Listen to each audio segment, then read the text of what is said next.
Welcome back to ABC 7 at 5. We're now joined live by Texas Governor Gov Abbott. Governor, thanks so much for joining us this afternoon. Sure, my pleasure. Thank you.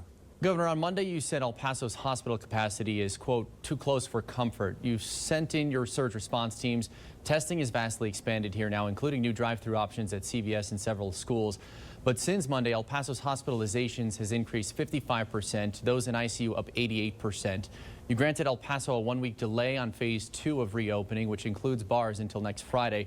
If Monday's numbers were too close for comfort, what are those numbers to you now, and will you grant a further delay for El Paso if they aren't better within the week?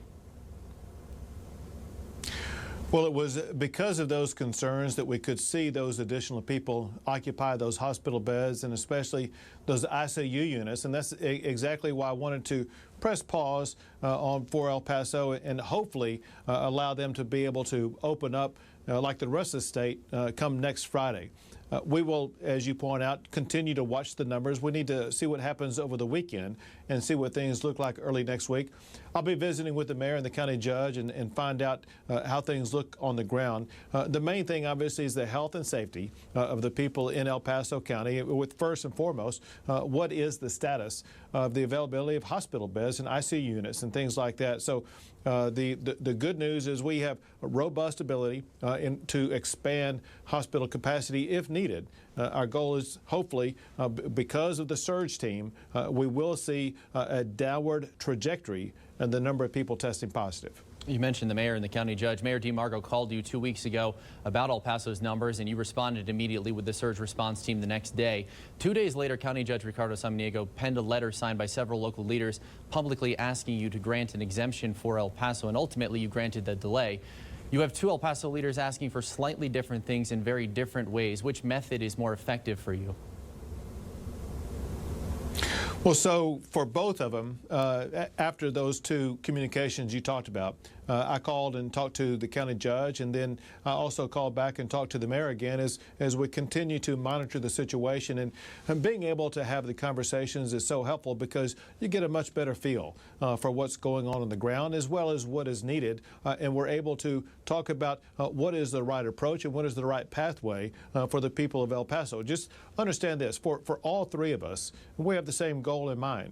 For all three of us, we want to put the health and safety of the people in El Paso first and foremost. And that means doing everything we can to slow the spread of the coronavirus and make sure we have hospital beds for those who get ill.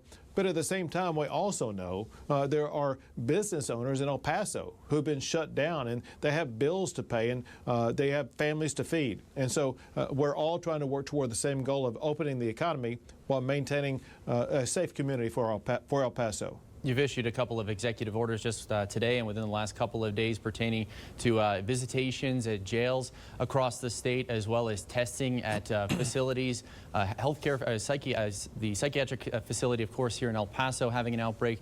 What is your level of concern in terms of the outbreaks in some of those hotspots you're seeing across the state? Well, so what we have found over the past month and a half, and that is in the state of Texas, wherever we seem to have a increase in the number of people who test positive, is typically because of one or more of three reasons. One is because of nursing homes or other vulnerable settings like a psychiatric hospital. The other would be a jail, and another would be a meatpacking facility. So El Paso's had all three of those. Remember this, part of the challenge in El Paso right now is a meatpacking facility in New Mexico where some people in El Paso, they work. And so we have exposure there. You have exposure with regard to both jails as well as some nursing home and some other vulnerable citizen population facilities. And we're trying to send in surge operations to test all of those in addition to providing this additional testing you were talking about by CVS and other operations that will ensure that all people in El Paso will have access to testing so we can identify everyone who tests positive for COVID-19. Before we run out of time, I know how sacred football is, especially college football across the state of Texas.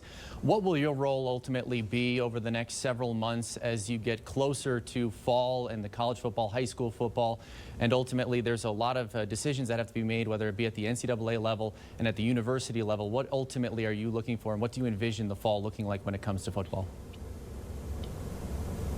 So recently I've had conversations with the head of the Big 12 with leaders of athletic programs at universities in the state of Texas to get a feel for where they are and what the art of the possible is. And the vision is this right now, and that is students will be returning to campuses in the fall to go to class, and then in addition to that, football will begin in the fall as scheduled. Really, the only issue left to be determined is the amount of fans who will be allowed in stands for those games. That's impossible to predict right now because we don't know how severe COVID-19 will be at the time. We don't know right now what medicines will be available to treat people who may test positive for COVID-19. And then the last thing I will tell you, and that is that I've also been talking to Major League Baseball, and they are planning and hoping to open up on the early part of July.